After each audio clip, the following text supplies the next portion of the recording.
තමන්ගේ දේ ඇතුලේ තමන් බිසි වෙනකොට මල්ලි අනිත් දේව කෙරෙහි යොමු කරන්න තියෙන කාලය අඩු වෙනවා.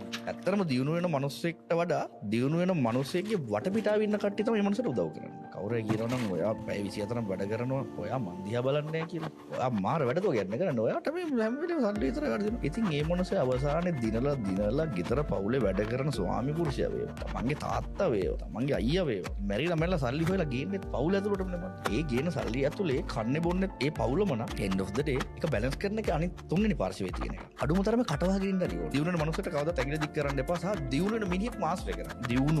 දියුණු වෙන්න හදන මිනිස්සු ගාව ඉඳි තමයි ලෝකේ Tamanට තව දෙයක් කරන්න පුළුවන් කියන අදිෂ්ඨානයක් ඇති වෙන්නේ. සහ මම අකමැතිම දෙයක් තමයි බ්ලේම් කිරි. මට මේ දේ කරගන්න බැරුව ගියේ ඔයා හින්දා. මට අර දේ කරගන්න බැරුව ගියේ අපේ අම්මා හින්දා. අපේ අයියා හින්දා තමයි මට මේ තත්ත්වෙට එන්න බැරුව ගියේ. අපේ ඉස්කෝලේ ප්‍රින්සිපල් තමයි අපිට මේක කිව්වේ. මගේ යාළුවා තමයි මට මේවා කිව්වේ. ඒ බයිලා. මම අද උමනාවෙන් මෙතන ඉඳගත්තේ මට කැමතියි. මම තව සතියකින් උඹට කෝල් කරලා කියන්න බෑ මල්ලි අර ඉන්ටර්විව් ගිය දේවල් කපෝ අයින් කරපන් උඹ මගුලක් කෙරුවේ කියලා. මම නිඳගත්තේ බං මම දැන් වග කියන්න බෑ මේකට. තමන්ගේ ජීවිතේ වගකීම තමා සතුයි. මේ මොහොත නිර්මාණය කරුවේ උඹ නෙමෙයි. ඉතින් මේ නිර්මාණය ඇතුලේ මමත් දැන් හවුල්කාරයෙක්. මම වග කියන්න ඕන.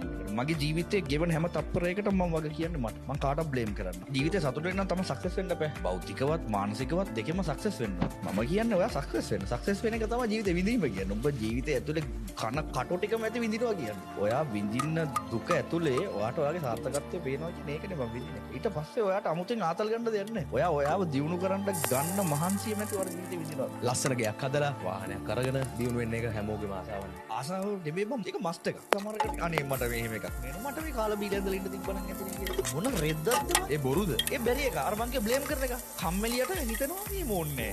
කාලා වෙලී තියෙන නම් මේ ලෝකයේ තරුපන්තිය හෝටල් හදලා තියෙන හොඳම වාහන හදලා තියෙන මිනිස්සුන්ට පදින්න බෑ. පිටසක්කල ජීවින්ට නෙමෙයි. ඉතින් ඒක ගන්න බැරි වෙන්නේ ඇයි? කාටවත් ගන්න බැරි දෙයක් නෑ. මේ ලෝකෙ නැහැ කියලා දෙයක් නෑ. කවුරු හරි කියනවා නම් මේ ලැබිලා තියෙන දේ සෑයීමකටපත් වෙන්න ඕන කියලා ඒක හරි.